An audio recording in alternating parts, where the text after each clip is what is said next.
All right, welcome. Today we're going to talk about one of the most vital skills you can have in any industrial setting, your first response to a fire.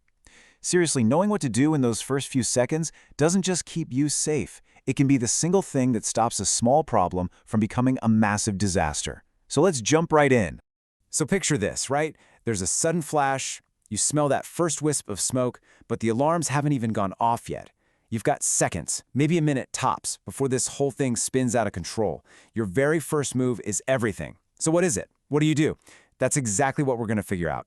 You know, in a place filled with chemicals, materials, or complex machines, a fire doesn't just grow. It can literally explode. A little fire you could handle in the first minute becomes an absolute inferno by minute 3. And that's why what's in your head, isn't just some boring safety rule. It's the most powerful tool you have. Okay, so the first decision you have to make is what tool to grab. But to do that, you have to know what kind of fire you're actually fighting. See, grabbing the wrong extinguisher isn't just useless, it can be incredibly dangerous. It all comes down to understanding the different classes of fire.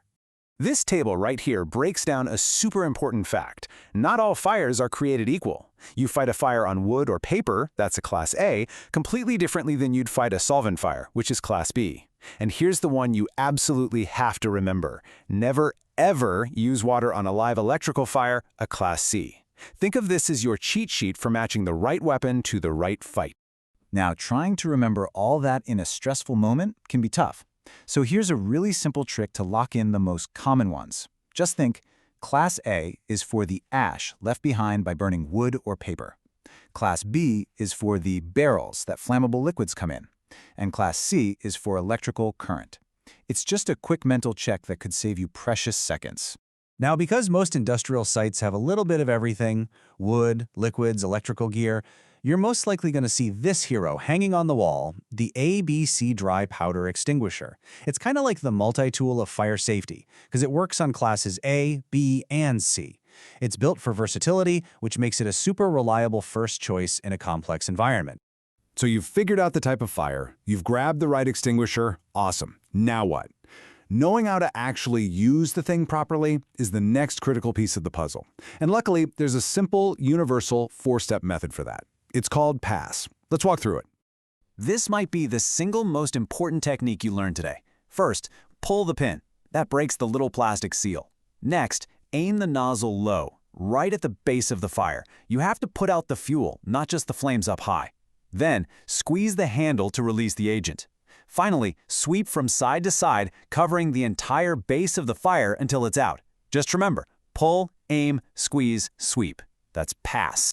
Using the extinguisher correctly is one thing, but keeping yourself safe while you do it, that's the other half of the battle. Always have an exit behind you and try to keep the wind or draft at your back so you're not breathing in smoke. Stay a safe distance away. And once the fire looks like it's out, don't just turn around and walk away. It can flare right back up. Back away slowly and then immediately report that you used the extinguisher so it gets replaced. An empty one is no good to anyone. Okay, so you've just handled a small fire with an extinguisher. Fantastic. But what happens if it's bigger than that? Well, your individual action is just one part of a much bigger safety system.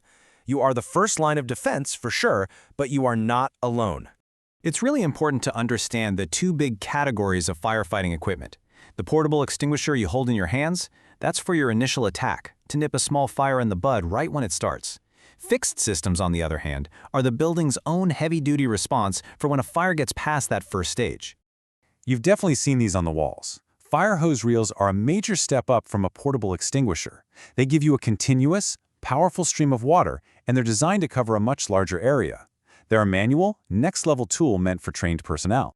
And then you've got the ultimate safety net, automatic sprinklers.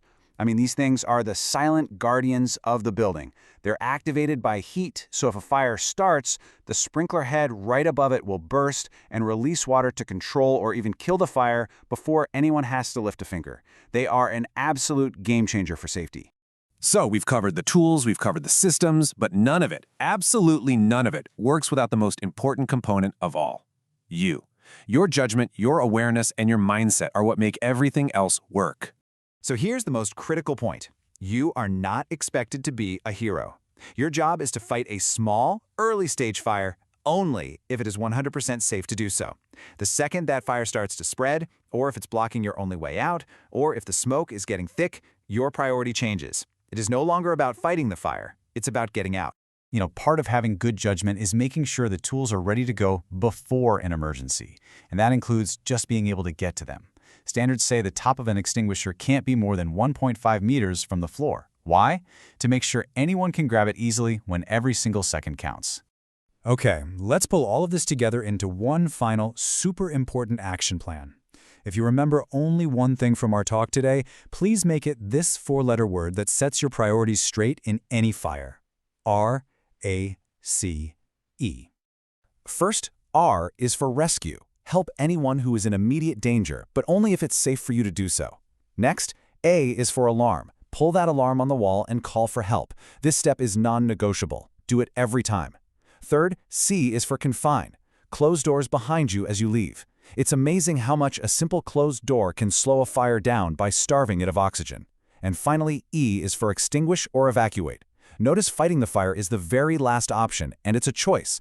Only do it if the fire is small and you are safe. If not, your job is to evacuate. So now you know the plan. But in a workplace, your knowledge alone isn't enough. Safety is a team sport. So the real question, the one I want to leave you with, isn't just, do you know what to do? It's, does everyone around you know what to do? Because the fastest, safest, and best response is always the one you've planned together.